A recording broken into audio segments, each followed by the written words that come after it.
and hi. Selamat datang ke CML. First of all, jangan lupa untuk like and subscribe YouTube channel CML. Hari ini, CML berpeluang untuk menemu bual dua orang individu yang merupakan bekas pesakit COVID-19. Apa yang menarik tentang dua orang individu ni adalah merupakan sepasang suami isteri bekas pesakit COVID-19 yang berada pada tahap 3 dan juga 4. Mereka merupakan pesakit COVID-19 yang datang daripada kluster Dahmasuri, iaitu sebuah taman perumahan yang berada di Kedah. Jadi, mari kita dengar perkongsian mereka pada hari ini. Di Jitra Kedah, 15 jemaah masjid di Taman Mahsuri disahkan meninggal dunia akibat dijangkiti COVID-19. Esko Kesihatan.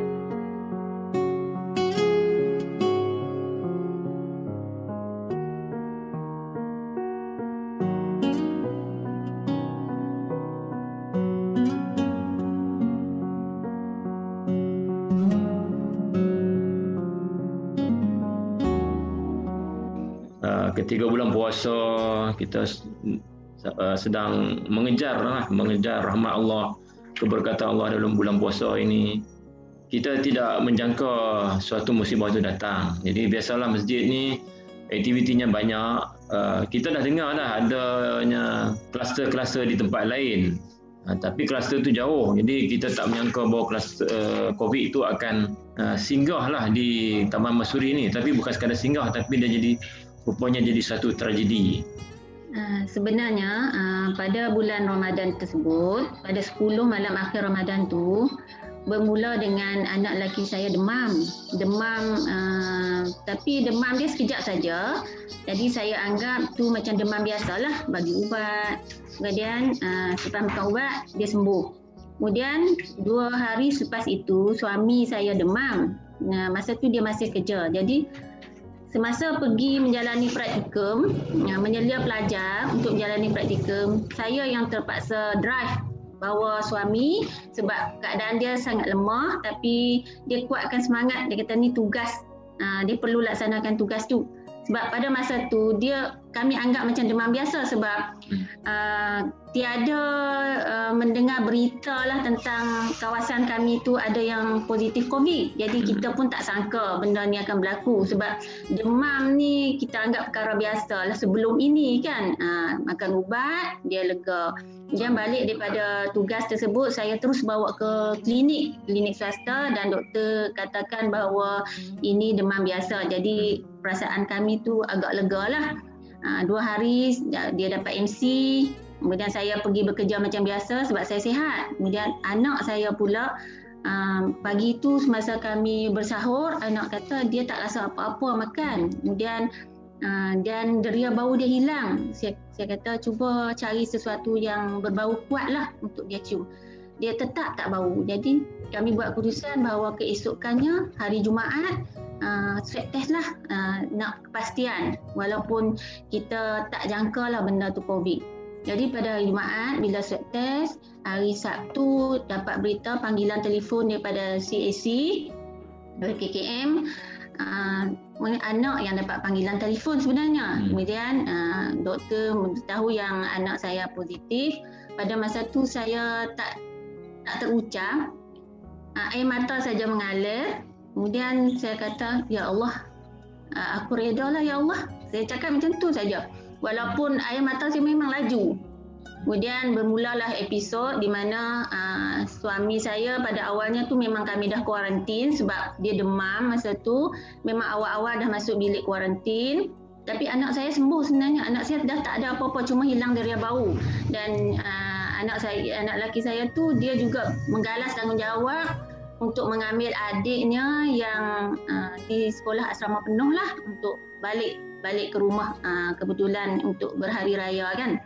Jadi 6 hari kuarantin di rumah suami. Masa tu saya dah rasa tak sedap badan, tapi saya rahsiakan pada suami dan anak sebab saya tak mahu mereka lemah semangat.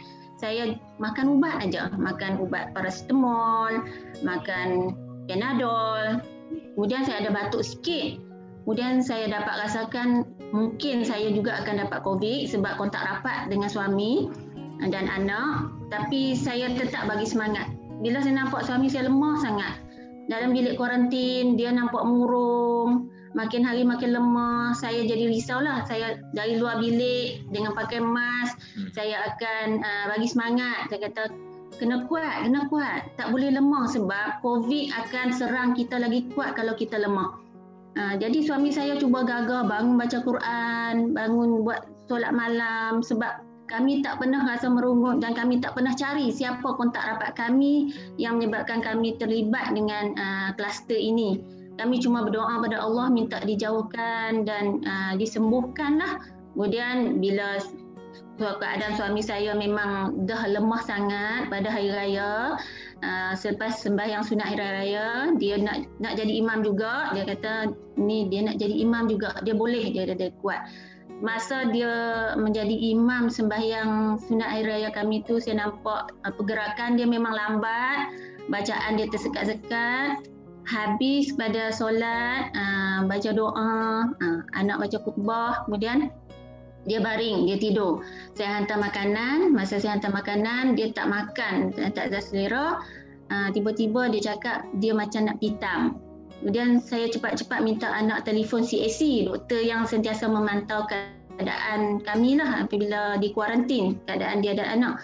Kemudian doktor CAC kata datang buat pemeriksaan. Jadi anak saya yang positif saja yang boleh bawa, pimpin tangan abah dia masuk dalam kereta, bawa ke CAC dan rupanya oksigen dia dah low.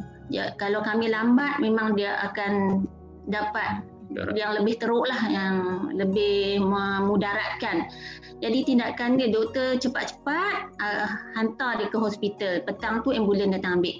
Kemudian bila saya dan anak perempuan dah swab, saya pula positif, tinggal anak perempuan saya seorang negatif. Kami kuarantin dia dalam bilik lain sebab saya dengan anak lelaki dah positif. Dan saya masa tu saya dah mula rasa sesak nafas, batuk saya pun memang dah teruk sangat, demam. Jadi saya rasa ambil pengalaman daripada suami saya yang kuarantin dan 6 hari di rumah menyebabkan kesihatannya bertambah merosot. Jadi saya minta doktor saya nak ke hospital. Jadi doktor pun hantar ambulan dan saya masuk hospital lah bersama suami ketika di Hospital Kuala Nerang ketika itu.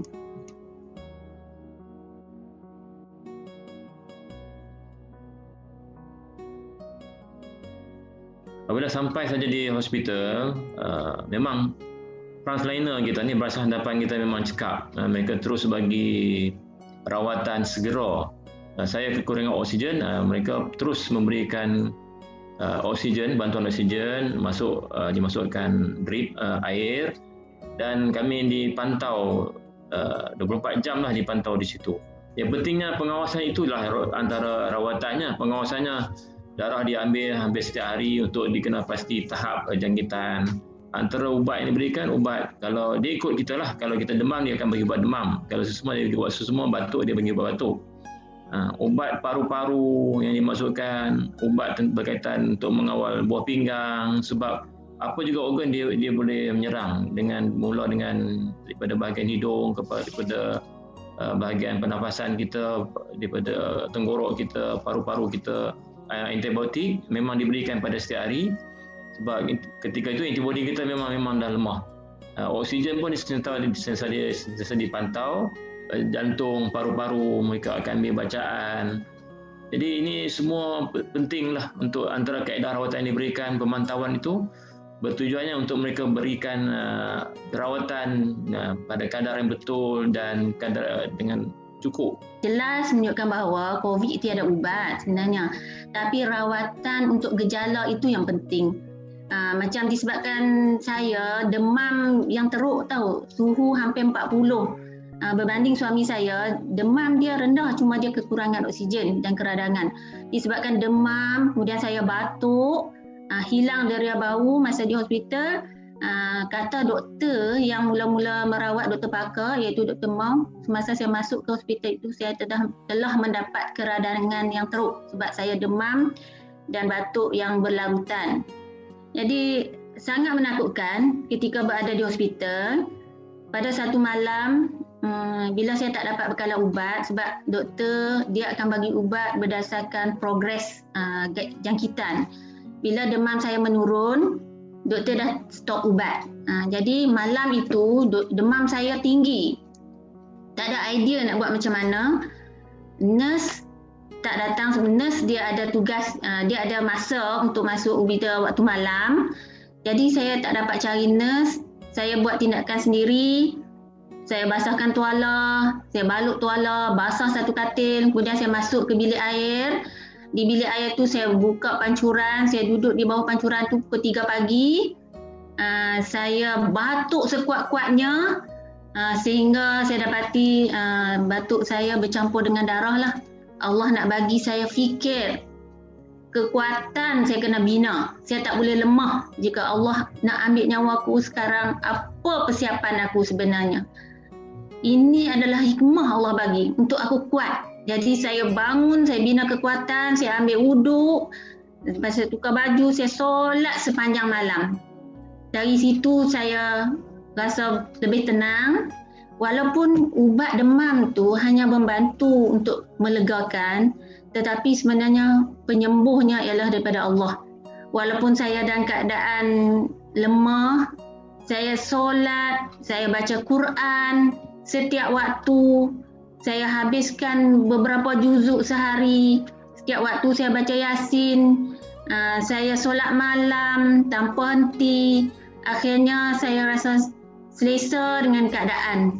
Dan yang paling banyak membantu ialah jururawat, frontliner, sehingga kan saya abadikan satu bab dalam penulisan buku saya untuk frontliner yang saya sebut sebagai Serba Putih. Sebab mereka tanpa penat lelah sentiasa membantu pesakit, memberi, menasihati, memberi motivasi, memberi rawatan pada kami tanpa jemu dan tanpa ada rungutan. Itu yang saya terlalu sebabkan. Dan saya beranggapan bahawa COVID ini merupakan satu hikmah, satu pemberian, hadiah daripada Allah untuk kami. Dan Allah bagi peluang pada saya dan suami melihat sendiri, sebab sebelum ni kami tak pernah masuk hospital. Kita rasa kita orang kuat, kita sihat.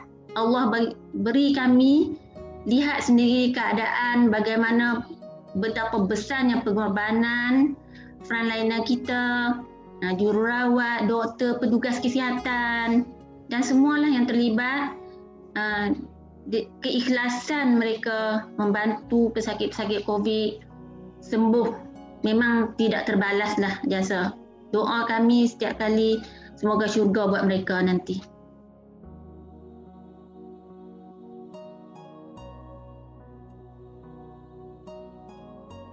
Alhamdulillah lah rakan-rakan jabatan, rakan-rakan adik-beradik, saudara-saudara dia bagi sokongan. Itu perlunya. Memang kita tak boleh sendiri-sendiri. Memang kejayaan kita ni kejayaan orang sekeliling kita. Memang penyakit pun tak boleh sembuh kalau Allah tak sembuhkan. Jadi alhamdulillah, satu lagi, kita dengan masyarakat kita perlu baik lah. Kita selalu hubungan kita perlu baik. Hubungan dengan rakan sejawat, dengan adik-beradik. Ini peranan sebab mereka semua memegang peranan penting. Ketika mereka mengetahui kita ni COVID, mereka semua mendoakan, bagi sokongan. Ada yang telefon semasa dia buat lagi, bagi sokongan. Sebab itu pentingnya kita kena ada buat hubungan yang baik dengan rakan sekerja, dengan masyarakat sekeliling. Jadi apabila pihak masjid dapat tahu kami ni, kedua-dua orang, isteri saya lepas 10 hari, saya 2 hari masuk, isteri saya masuk, dia 10 hari, saya 12 hari. Ketika itu hanya ada anak-anak yang ada di rumah, jadi kami pun perasaan risau, bimbang tu ada.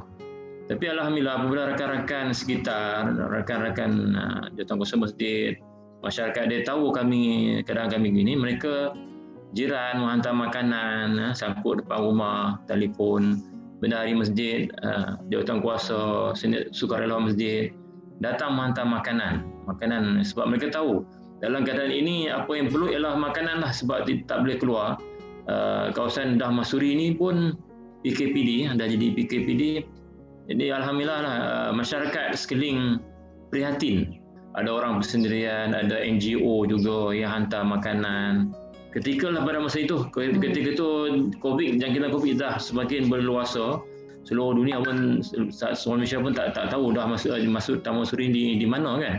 Tapi apabila dia dah dengan Taman Masuri ni tiba-tiba boleh meragut sampai 15 nyawa, ini telah menarik sampai mereka dah buat liputan lah di tempat kami ni.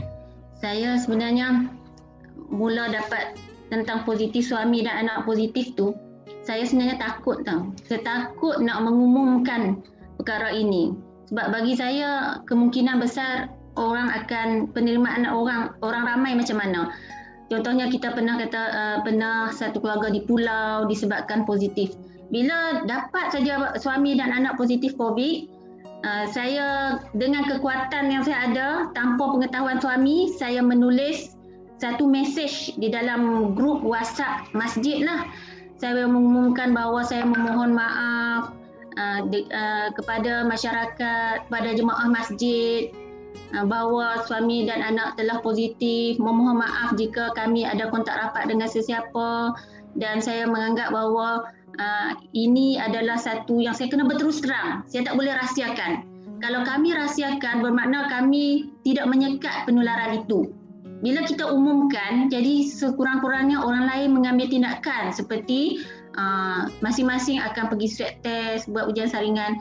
Macam tu juga saya masukkan dalam grup WhatsApp tempat kerja saya, sebab semasa suami saya demam, dia ada jemaah solat berjemaah di masjid tempat kami bekerja. Jadi bila masjid diarahkan untuk ditutup, kami rasa sangat bersalah sebab mungkin itu punca daripada kami. Jadi saya mohon maaf yang tidak terhinggalah. Maaf, ini bukanlah di luar bidang kuasa kami. Allah yang menjadikan.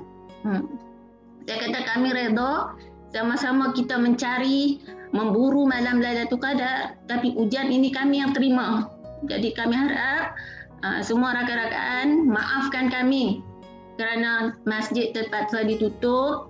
Jemaah yang sangat dahagakan amal ibadat pada 10 malam terakhir itu terpaksa berhenti. Jadi itu yang saya takut mula-mula. Saya takut penerimaan masyarakat. Tetapi rupa-rupanya kami mendapat reaksi yang positif. Walaupun saya umumkan perkara itu dalam grup WhatsApp, tapi semua rakan mendoakan. Semua rakan mengucapkan kata-kata motivasi, membantulah. Maksudnya di sini, kalau kita positif COVID, kita jangan malu untuk berterus terang. Kita jangan sembunyi. Kalau kita sembunyi, dia boleh membawa perkara yang lebih buruk pada orang lain. Jadi, bila saya umumkan macam tu, rupanya saya dapat mesej yang positif, bukan negatif. Mereka mendoakan, mereka mengambil tindakan yang wajar. Ada kawan-kawan kata perlu bantuan apa, beritahu kami akan bawa, kami akan hantar. Kawan saya disebabkan kawasan kami PKPD, ada seorang rakan sekerja telah menghantar ubat melalui Foodpanda. Tu yang saya sangat terharulah. Kemudian apa yang paling menyedihkan apabila saya dan suami terpaksa ke hospital, kami tinggalkan 2 orang anak di rumah yang boleh dikatakan sebelum ini tak pernah tinggal sendiri kan. Si abang menjaga adik, kemudian menjadi masalah lagi apabila PKPD, tidak boleh abang pakai gelang putih kerana positif, tak boleh keluar beli makanan. Adik pula pakai gelang pink kerana perlu kuarantin disebabkan kontak rapat. Semua tu saya rasa macam sangat sedih lah. Macam mana keadaan anak ni, mak dan ayah dah ke hospital. Kemudian rupa-rupanya di sebalik tu ada hikmah. Allah hadiahkan kami rakan-rakan, jiran-jiran, saudara mara yang sangat membantu. Mereka menghantar makanan dan sebagainya seperti yang diterangkan oleh suami saya tadilah. Kemudian di samping itu setiap pagi pihak jemaah masjid mengadakan bacaan Yasin, grup-grup wanita mengadakan bacaan Yasin, malamnya mengadakan bacaan Yasin, mendoakan setiap pagi. Ada saja mesej-mesej doa daripada rakan-rakan yang menghantar doa. Sungguh terharulah. Saya rasa kita patut berterima kasihlah pada seluruh rakyat Malaysia yang sentiasa mendoakan kami kluster Dharma Suri ini sebenarnya bukan kami pinta, dihantar oleh Allah pada kami sebagai satu hadiah di mana kita dapat bersatu. Di situlah kita nampak betapa utuhnya ukhuwah, persahabatan antara kita sesama Muslim dan juga bukan Muslim saja, kawan-kawan kami di tempat kerja yang non-Muslim juga menghantar mesej-mesej berupa doa dengan cara mereka yang tersendiri.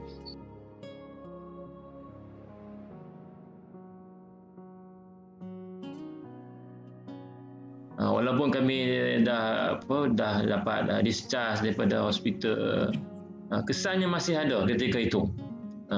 Dan itu yang dikatakan fasa pemulihan. Jadi semasa kita dalam wad pun kita buat sesuatu untuk kita sihat. Kita jangan bergantung saja pada ubat saja. Yang benar kata Dr. Zila tadi, kami banyakkan sembahyang sunat untuk memperbaiki pernafasan.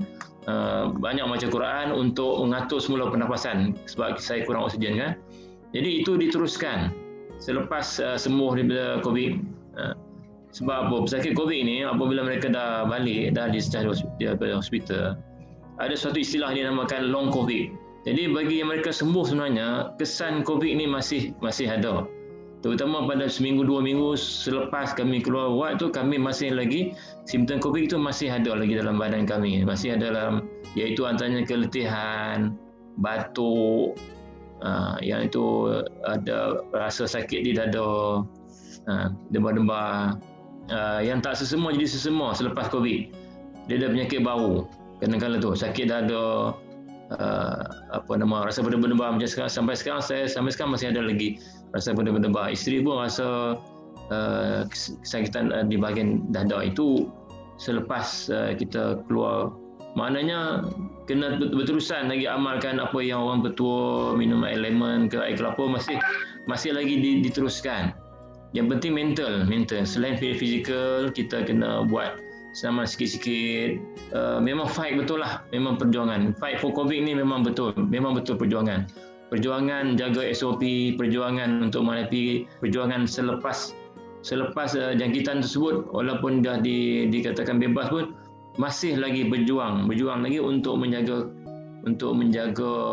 keselamatan, jaga SOP, jaga diri, jaga keluarga, jaga masyarakat.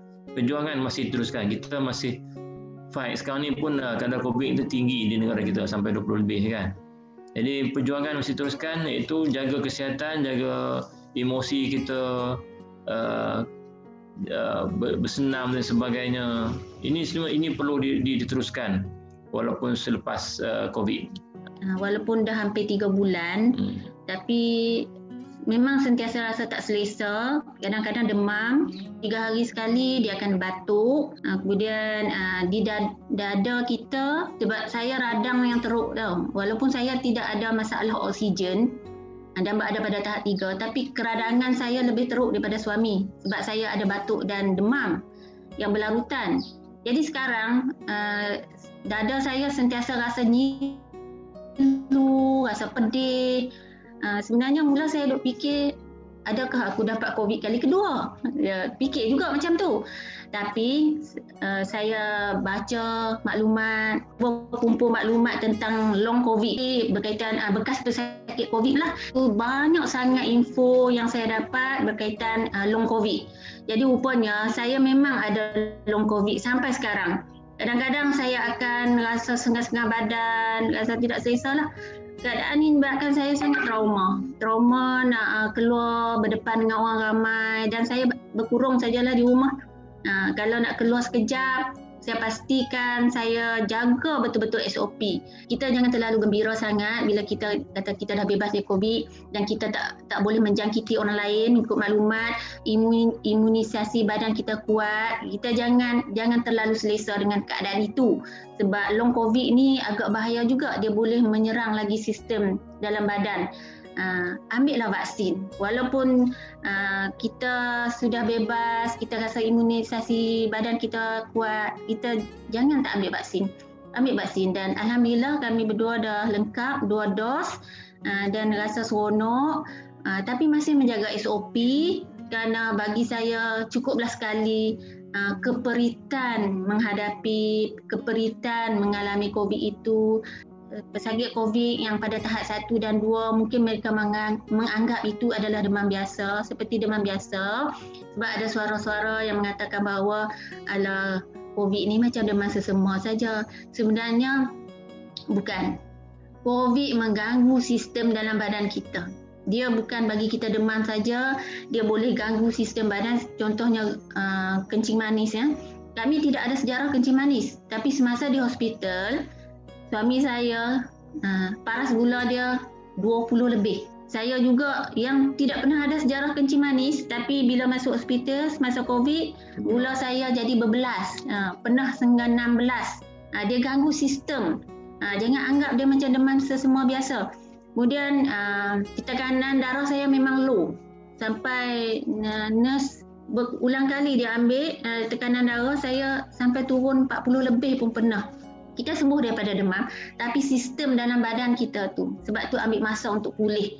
Walaupun kita dah bebas kan, walaupun kita dah 2 minggu habis tempoh kuarantin, keluar hospital semua, tapi long COVID tu, kesan long COVID itulah yang masih ada. Mungkin ada yang takut nak ambil vaksin, tu tak wajarlah, sebab vaksin tu adalah pencegahan, bukan ubat. Mencegah itu lebih baik daripada mengubati.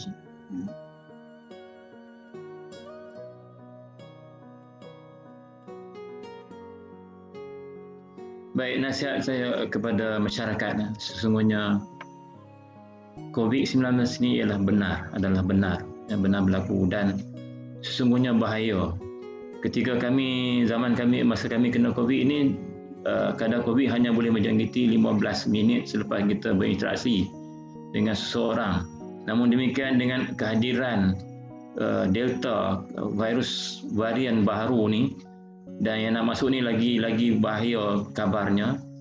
Yang Delta pun boleh dalam masa 15 saat.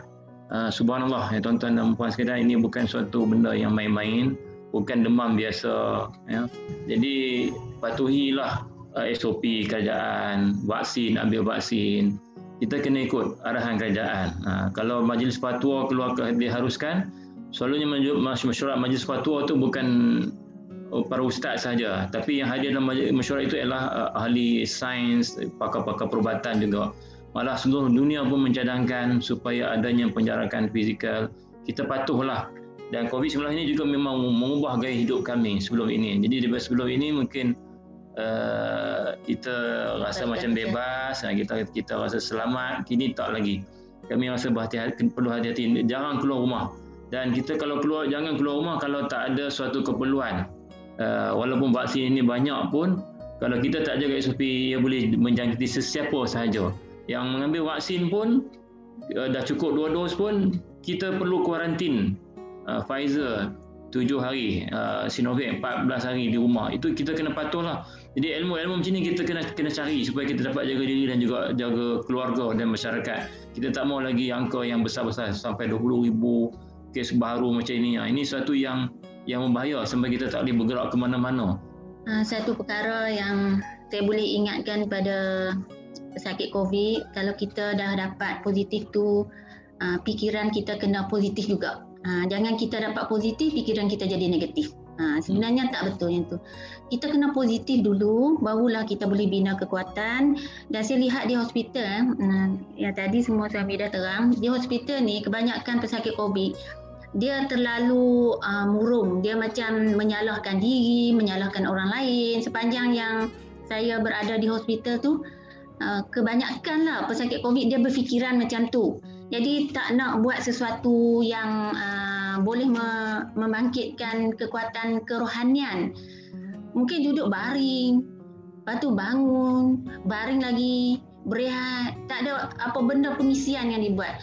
Jadi saranan saya kepada KKM lah, kalau boleh lah, di pusat kuarantin ataupun di hospital, kita letakkan seorang kaunselor ataupun pakar psikologi untuk membina kembali keyakinan pesakit COVID bina semangat. Memang lumrah lah kalau masuk hospital tengok atau pusat kuarantin mesti orang sedang baring je. Baring tu seolah-olah kita dah mengaku kalah tau. Jadi saya sarankan lah mungkin kita boleh buat pengisian di hospital tu. Buat satu slot untuk bina keyakinan, bina kekuatan bagi pesakit-pesakit COVID ni. Letaklah kaunselor ataupun pakar psikologi. Daripada doktor memang sibuk lah. Doktor jururawat tak sempat nak bagi motivasi kat kita. Dia memang sibuk. Jadi kita letak tu. Tu mungkin boleh dibuat tambah baiklah dalam sistem perubatan kita untuk buat COVID ni, buat COVID ataupun pusat kuarantin. Pada penghujung sesi kita ini, saya sebenarnya nak beritahu pada semua penonton ataupun pendengar, nantikanlah saya dan suami serta kakak saya juga terlibat dengan Kluster Dahmasuri. Kami telah membuat satu penulisan buku tentang COVID dalam bentuk sastra kreatif. Tu di mana kami cuba bawa masyarakat supaya fikirkan bahawa mengubah persepsi masyarakat bahawa COVID ni bukanlah satu musibah, tapi satu hadiah daripada Allah. Jadi di dalam buku kami itu kami nak bawa masyarakat supaya sedar tentang hal ini, bahawa kita kena terima hakikat ini.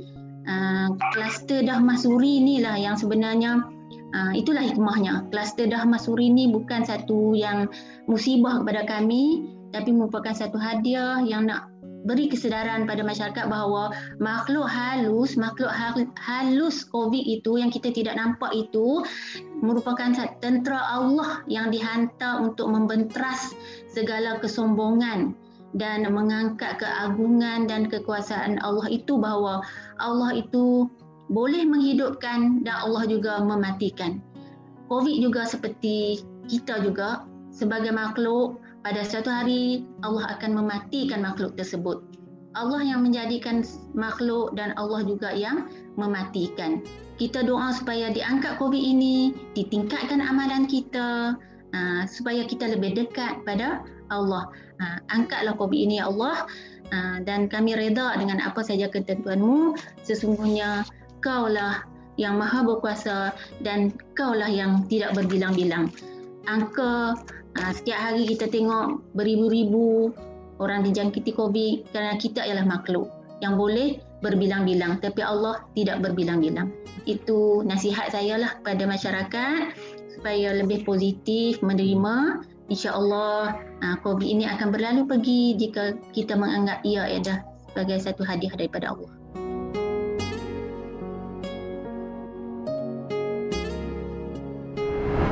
Itu saja untuk perkongsian pada hari ini. Banyak yang telah kita raih daripada perkongsian sebentar tadi. Apa-apa pun, jagalah SOP dan sentiasa berfikiran positif sebab itu adalah sebahagian daripada perjuangan kita dalam menentang COVID-19. Jangan lupa untuk subscribe and like YouTube channel CML. Jumpa lagi di next video.